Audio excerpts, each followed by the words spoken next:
I guess you can say I was unlucky and was dealt an awful hand in life. When I was younger, I lost my father to a car accident. He was coming home from a long shift one night. An idiot decided that it would be a good idea to drink and drive going over the recommended limit, and I'm sure you can put 2 and 2 together. It completely devastated my mother. Not only did she lose the love of her life, she was struggling financially with a child to take care of.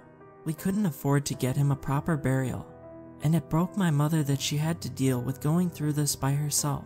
My mother didn't have any family that she talked to. If I could remember correctly, it was only ever my father, my mother, and myself. No aunts, no uncles, hell not even any grandparents. My mother cried many nights as she could barely provide for us. She made many sacrifices to make sure I had somewhat decent clothes on my back.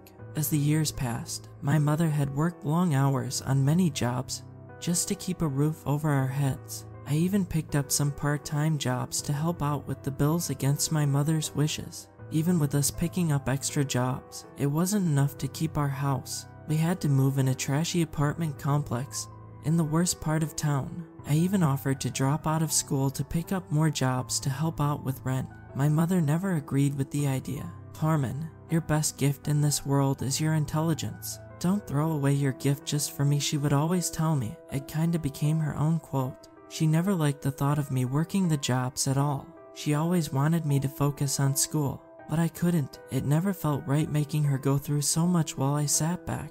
Unfortunately, my mother fell extremely ill. All those years she overworked herself took its toll on her health, and it eventually caught up to her. I tried everything in my power to help pay for her medical bills. I picked up more side jobs, damn near working myself to exhaustion. And no matter how hard I worked or how many jobs I picked up, it was nowhere close to paying the fees. But my mother unfortunately passed away. I was working a shift at a local gas station when I was given the news. I couldn't remember that night well. All I could remember was me bawling my eyes out all night. I was devastated. I didn't even get to tell my mom goodbye. I was alone, no one to look out for me but myself. I never got to say goodbye to the person who overworked themselves just to provide for me. It was hard for me to adjust after that. It felt like I lost a part of me along with my mother, but I had to continue working my jobs for crappy pay. A barely 18-year-old girl working multiple jobs for bad pay just to keep a trashy apartment. I would be lying if I didn't say I lost all motivation for living. I would be lying if I said I had faith in myself. Faith never existed in the real world, but I managed this far, so I guess that stands for something. Crappy pay wasn't my only issue. The landlord always had something against me. And my mother, she purposely tried raising the rent multiple times since we moved in. She knew we had it rough, but she didn't care. In her words, trash like us didn't deserve to live in her precious apartments. While I was coming back from an exhausting day of working jobs, she was standing in front of my apartment door with her arms folded. She wasn't pleased, her face twisted into a small frown, her partially gray hair braided into a dingy ponytail. "Rent's due today, Mr. Harris," she said while tapping her foot against the floor waiting for me to answer. She always had a negative aura that centered around her. I always sensed she was sent by the devil himself to torment my father. "But I paid you the money last week," I responded. I felt my heart start beating a bit faster. I felt as if this was another attempt to get me kicked out again. You can never be too sure with her at this point. "Do not lie to me, Ms. Harris. You never paid me the money for rent." I don't like being lied to. Her frown then turned into a small grin. She knew I wouldn't be able to give her more money than what I already gave her. "Please, Ms. Yolanda, don't do this. I'll pay you double the rent. I'll find a way, please," I pleaded. She looked at me with her cold, dead blue eyes, her grin growing more sinister, as if she liked hearing me plead and beg her. "How are you supposed to pay me double the rent if you can't even afford to bury your mother?" She finally responded while her grin only got bigger. I felt my lips quiver as the tears started rolling down my cheek.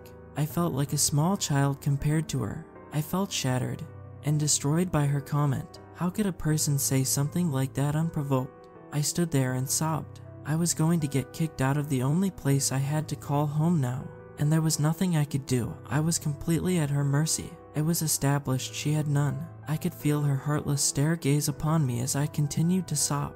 I could even hear her giggle slightly. She was enjoying this. She enjoyed seeing me suffer. "Well then, Ms. Harris, It hasn't been fun having you in my apartment at all, so I would. Before she could finish her sentence, the sound of a door swinging open caught her attention. An older gentleman with slightly gray hair and a pair of old blue overalls stepped out of his apartment. "Now you leave that poor girl alone. You want rent? Here, take this," he said while pulling out cash from out of his wallet. He shoved a couple of crumpled up $100 bills into Ms. Yolanda's arms. Her grin slowly faded away as a look of annoyance took its place. "This isn't your business, Terrence. This girl can barely pay rent. She's a nuisance and deserves to be kicked out," she mumbled as she stared daggers at me. I couldn't find the strength to form any words to defend myself. I barely found the strength to fight the urge to break down again. "Just take the damn money and crawl back to whatever hole you've came from," he stated as he gave her a look of disgust. Ms. Yolanda slowly started counting the crumpled up hundreds. She left out a groan as she pocketed the money. "You got lucky this time, but he won't be able to bail you out next time," Ms. Yolanda growled. Before walking down the hallway, I felt myself able to think clearly again as her negative aura was gone again, but I couldn't help but to continue to sob. "Are you alright, kid?" he asked. His voice was sympathetic as he knelt down beside me. I caught a small glimpse of his face before I looked away in shame. His face had a sympathetic expression on his face. I'm alright. You didn't have to do that for me," I muttered as I began wiping the tears away from my eyes. He paused for a moment before responding. "You didn't deserve to go through that. I know you're a hard worker, and it's hard to meet ends meet. I was once in your shoes when I was younger," he said while reaching his hand out toward me. His voice was soft and sympathetic. "I try my best, but no matter how hard I try, I can't find a stable job that would hire me. So I work different low-wage side jobs that barely pay," I said while sniffing. I felt the tears flooding my eyes again. I reached out for his hand, and he helped me to my feet. "I'm Terrence. It's nice to meet you," he said while waiting for me to respond. "See, Carmen, and thank you again, Mr. Terrence, for doing what you did for me," I mumbled while wiping my eyes again before the tears could form. "I really appreciate what you did for me, but I have to get ready for my night shift in an hour," I said while I searched my purse for my apartment keys. "Wait, it's almost 1:45. It's not safe for you to go out there, especially with all the women that have been going missing recently." His voice had a sense of worry in it as he stared at me with a concerned look. "I have to. I can't just not go to my shift, and plus I need the money. I can't afford to be kicked out," I said while pulling my apartment keys out of my purse and into the small keyhole. "Wait, I could get you another job that pays you well." His expression was sincere. I turned around toward him and gave him a raised brow. I hope he wasn't implying what I think he was. No, I don't mean that kind of job if that's what you were thinking." He nervously chuckled. "My friends and I work as cleaners for a cleaning company ran by a businessman named Michael Hendricks, and we can use another employee." He paused before continuing. "But the pay is really good, so you won't have to worry about working multiple jobs," he added. His demeanor changed, like he wasn't telling me something. I caught on to his sudden change of movements, but I couldn't refuse it. This was a rare opportunity, and I needed it. "I'm actually heading in to help out with some cleaning tomorrow around 7. If you want, I could take you with me, and you can start tomorrow." His demeanor switched back to sympathetic as he asked, waiting for my response. I felt myself crying up again. Not only that he saved me from being kicked out, he helped me land a possible job. "Thank you so much. I truly am grateful for your kindness." I tried not to cry again, but this was a very emotional night for me. "Don't worry about it. Just try and rest for the rest of the night. You'll need it." His voice was soft and sympathetic. I would be lying if I said that he didn't make me feel a bit better about life in itself. He stood outside his apartment door and watched over me, making sure I got in my room safely. Once I got inside my trashy apartment, I plopped down onto my pull-out mattress and laid there in the dark, alone in the dark, with only my thoughts to keep me company. Mr. Terrence's words stuck with me even after our interaction was over. He wasn't lying. Younger women were going missing in our area. A girl around my age range went missing a couple days ago. I remembered seeing posters of her around the areas I worked. Her bright blonde hair and her ocean blue eyes were very noticeable. Her smile looked like it could brighten anyone's day who came in contact with her. I felt sorry for the families of the victims who went missing. God only knew what pain they are going through now. Having a family member go missing must be difficult to deal with. It's not like the police did anything to help find them. The media tried to get them to at least investigate, but nothing ever came of it.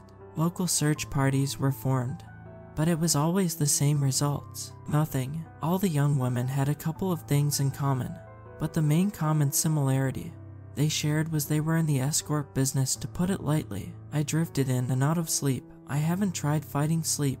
Morning came quick as I was awakened by an alarm. The alarm on my phone, blaring a loud noise that was sure to wake me up from my slumber. I took my time getting ready. I always get an hour head start on anything. Working a lot does that to you over time. The atmosphere was cold and uneasy. It was always cold, but this feeling of uneasiness was stronger, but I couldn't focus on it now. Once I got finished getting ready, I took a look around my apartment and sighed. Hopefully this could be my chance to change my life around. Exiting my apartment, Mr. Terrence was already standing in the hallway with his hands typing away at his phone. Once he looked up at me, he nearly dropped his phone, almost as if I caught him by surprise. He stood there nervously staring at me before finally speaking up.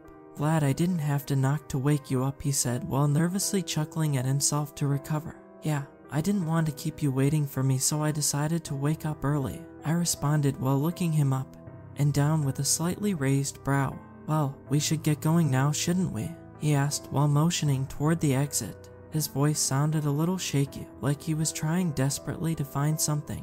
We exited the apartment building and walked toward the parking lot. Mr. Terrence pointed toward a beat-up 2004 Lincoln parked in the lot. The drive was long and for the most part quiet. Small talk was made every once in a while, but it was mainly his text notifications going off. "If you don't mind me asking," he paused for a moment, breaking eye contact with the road, and quickly looked over at me. "Do you have any other family members that could have took you in?" His voice was filled with sympathy and remorse. I took a moment to respond, looking down at my hands as they fidget around in my lap. "No, it was only me and my mother after I lost my father. Now it's just me," I responded while looking out the car window. Fighting the urges to cry, I continued watching the cars go past us. "I'm sorry, I shouldn't have asked, but I want to say that you're a strong young lady that will one day be a great member of society," he said. His voice had a slight hint of confidence. The remainder of the drive was silence, but Mr. Terrence's phone kept beeping, but I just ignored it. We eventually got to the address, and what greeted us was a rundown warehouse. Its yellow coating of paint nearly peeled completely off. Vines were growing on the sides of the building, while the grass and gravel were mixed up together. Two men stood beside a limo having a conversation with one another. One of the men's eyes glanced at us while Mr. Terrence parked the car. Once Mr. Terrence and I stepped out of the car and made our way to the others. A young woman with brunette hair stepped out of the limo and quickly made her way toward the other side, opening the car door. A man with blonde hair and a very expensive-looking suit stepped out. The two men who were talking immediately stopped and turned their attentions to the man in the suit. "Listen and listen carefully. I need the insides of the building cleaned." He stopped speaking as his attention was focused on me now. "Who's the kid?" he asked while raising his brow in confusion, his gaze never leaving me. Mr. Terrence quickly spoke up in my defense. "I'm Mr. Hendricks. This is the girl I was telling you about. She was looking to work with us and make a little money to get on her feet," he said while stammering. Mr. Hendricks, confused, looked slowly turned to a grin before he leaned closer to Mr. Terrence, whispering in his ear. Mr. Terrence's face had a look of disappointment for a brief moment before Mr. Hendricks patted him on his back before stepping back into his limo. "Get the inside cleaned up, and Terrence, get that issue resolved before I get back." "Understand," he said while waiting for his response. Mr. Terrence nodded his head slowly before taking a deep breath. The limo sped off, leaving a small cloud of dust behind in its place. "Let me introduce you to the rest of the crew." Mr. Terrence motioned over toward the two men now putting on equipment. "Carmen, this is Sanjay and Luther," he explained as both men extended their hands out for a shake. "It's nice to meet you, Carmen," they both said in unison. "It's nice to meet you both," I responded, accepting their handshakes. "How long do you think until it happens again, Terrence?" Sanjay asked while shooting a look at Terrence. Hopefully not soon, Terrence said while letting out another sigh of disbelief. Let's just hurry this up, so we won't have to resort to it. Luther spoke up while tossing me a pair of gloves. Sorry, we didn't expect a girl to be working with us. The only spare suit we have is way too big for you. He spoke. His tone was apologetic and remorseful. It's just fine. As long as the job gets done, I don't mind getting dirty, I said while slipping the latex gloves on my hands. We approached the entrance of the warehouse and took a step into the building. A foul smell immediately hit my nostrils like a ton of bricks, making me gag a bit, almost like something died in here in the warehouse. I took a look around the dimly lit warehouse. The only main source of light was that of the sun. I felt the same uneasy feeling as I felt back in my apartment, but this time it was more intense. My body didn't feel right. My instincts were telling me something wasn't right. The smell only got worse as we stood in the warehouse, making my stomach turn in disgust. Smells like something died in here, I said aloud while making my way over the small pile of rotting wood. Probably some small animal that got stuck in here and died. Sanjay replied quickly, his voice filled with some worry. While I continued walking, the smell got stronger in a certain direction. But before I could move toward the direction, Mr. Terrence grabbed my shoulder, stopping me in my tracks. Don't go wandering around now. Me and the fellas are gonna grab some more equipment from the truck. Just stay put, for your safety, he said. His voice was commanding as he awaited for my response. I hesitated for a moment. What does he mean for my safety? But I nodded my head, assuring him I would follow his instructions. Once they exited the warehouse, I took a look around the big empty building. The old white paint nearly peeled off the walls, exposing the bricks. My nose burned with the unbearable foul smell plaguing my nose. I had to find the source of the smell. It was driving me crazy, and I couldn't take it anymore. Mindlessly walking around the warehouse, the smell only got stronger as I walked. My stomach continued turning, and my heart pounding as my nose led me to a huge sliver door. The smell was overwhelmingly strong. It smelled like death itself, if you can describe it like that. Without thinking, I slowly began reaching my trembling hand out toward the door handle to open the sliver door. My mind wanted to run far away from here, but my body wanted to know what the source of the smell was. Gripping the door handle, I twisted the handle and pulled the door open with the little strength I could muster. A mixture of feelings hit me. The smell was completely overwhelming my nostrils, and I felt my heart drop to my stomach. Behind the door was a room with human skulls across the floor. Some still had flesh on them, while others looked like they were destroyed. A skull in particular stood out to me the most, however. A good chunk of bright blonde hair still remained intact, and also to my horror, one ocean blue eyeball remained in the eye socket. My knees felt weak, and they struggled to keep me up and from falling. This was what happened to all the missing women. Before I could process it any further, a firm hand covered my mouth, and I was pulled back by a strong force. I specifically said to stay put and not wander around this place. Mr. Terrence's voice roared with anger as Sanjay and Luther stepped in front of me with disgusted expressions on their faces. She saw too much already. Might as well take care of that issue Mr. Hendricks wanted taken care of, Luther muttered as he swung the sliver door back open. My eyes widened in horror as the tears began flowing down my face. It was clear that I was the issue their boss was referring to. He knew I would most likely stumble across the door. Mr. Terrence began forcing me into the room, while Sanjay assisted him by picking up my legs, carrying me into the room. I tried to struggle, but I was no match against their strength. The smell only got worse as we went deeper into the room. Bones and skulls were all over the floor. Even the walls had blood splattered across the peeling paint. The tears continued to flow down my face as I tried to scream, but all that came out was muffled screams. I tried to help you, but you couldn't follow one simple instruction, Carmen. All you had to do was listen. Mr. Terrence snapped as his hand pressed against my mouth harder to prevent my screams. We eventually stopped in front of a big black door. Locks and knobs secured the door in place. The door had looked like it was through hell and back, but it remained standing tall. Luther began unlocking the locks on the heavy door in a quick motion as he had a bothered expression on his face. Sanjay, help me open the door before the thing wakes up and tries to escape again, Luther said while finally getting the final lock unlocked. Sanjay followed his orders and began helping him pry the door open. I tried pleading with Mr. Terrence, but all that came out was muffled pleads. "I'm sorry, kid. I really like you and I tried to help you out, but it's out of my control now," he said while closing his eyes in disappointment. The heavy door was half open before I made a split-second decision. I bit down on Mr. Terrence's finger with all my might, causing him to drop me, and let out a loud yell of anger and pain. I fell toward the ground, but I managed to recover and began running toward the silver door. As I ran, I heard something that shot fear throughout my body. A loud scream came from behind me, and what followed truly struck fear in my heart. A loud screech followed. I took a look behind me and I nearly fell to my knees in fear. A large red creature emerged from the door, crushing Sanjay behind the heavy door, the creature now with Luther in its grasp. The creature's limbs were long and disoriented. Its body had razor-sharp teeth running across its body down to its large feet. The creature's hands were massive. Razor-sharp teeth ran across its arms. Its claws were razor-sharp, resembling the claws of a bear or another animal. It let out another ear-splitting screech, its long, sharp, jagged teeth exposed. Luther tried to break from its grip, but it only pissed the damn thing off. Without a second thought, the creature plunged its jagged teeth into Luther's face. A disturbing sound of flesh being ripped filled the room. His blood splattered against the wall. As it dropped his lifeless body, Mr. Terrence turned and began running toward my direction.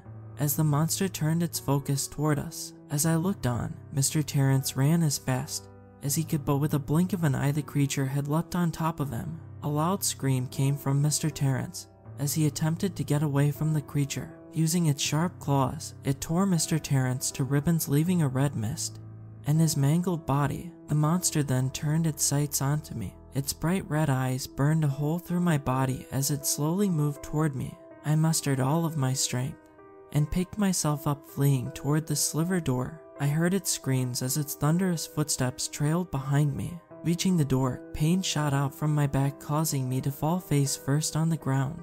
I tried crawling away, but I felt a lot of pressure pressing down on me. I turned myself onto my back as the creature raised its sharp claw in the air. I raised my arms above my face as it began slashing at my arms. All I could feel was pain from each slash it took at me.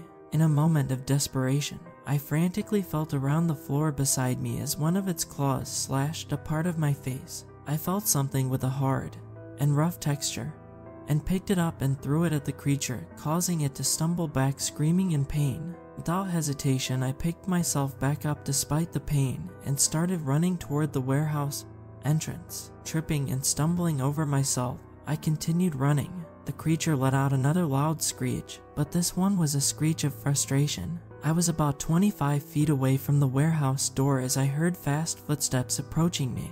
I took a quick glance behind, and what I saw almost made me fall out of fear. The creature was now running on all fours with its jaw now unhinged, showing off rows of the sharpest teeth that I've ever saw. It was closing the distance between us. As it was getting ready to attack me again, I threw myself and bursted through the door, falling face first on the hard gravel. I took multiple deep breaths before I eventually passed out due to the pain.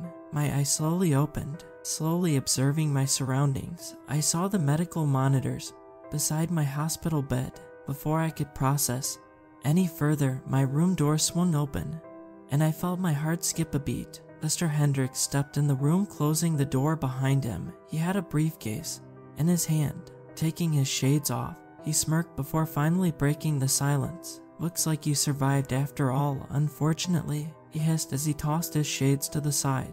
"Look here, kid, how about we make a little deal?" he asked smirkingly as he placed the briefcase on the bed. "In this briefcase is over $500,000. This can all be yours if you do me a small favor. What happened in that warehouse stays in that warehouse," he smirked while pushing the briefcase closer to me. I kicked the briefcase off my bed, knocking it on the floor. I let out a small wince of pain as my body still felt terrible. "I don't need or do I want your damn blood money," I snarled at him. I wouldn't let him buy me out. His smile quickly turned into a frown as he reached down and grabbed the briefcase off the floor. "You're in no condition to make demands. You need this money. I'd be surprised if you could walk properly. Now if you were smart you'd take my offer," he said in a cold and low tone. Once I get out of this damn hospital, I'll make sure to go to the police to get justice for. Before I could finish my sentence, he cut me off.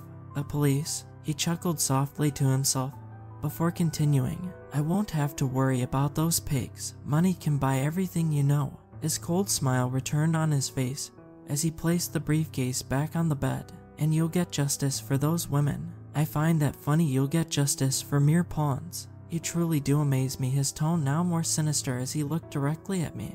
I felt tears roll down my face, but they weren't tears of sadness, they were tears of anger. The reason why the police never searched for the missing women was because Hendricks bought them. Now, I have important matters to attend to. I think you should keep this. Remember, keep your damn mouth shut, he hissed as he let himself out of my hospital room. I couldn't do much but stare at that damn briefcase. Tears flowing down my face. Even when they stopped, I still felt myself crying.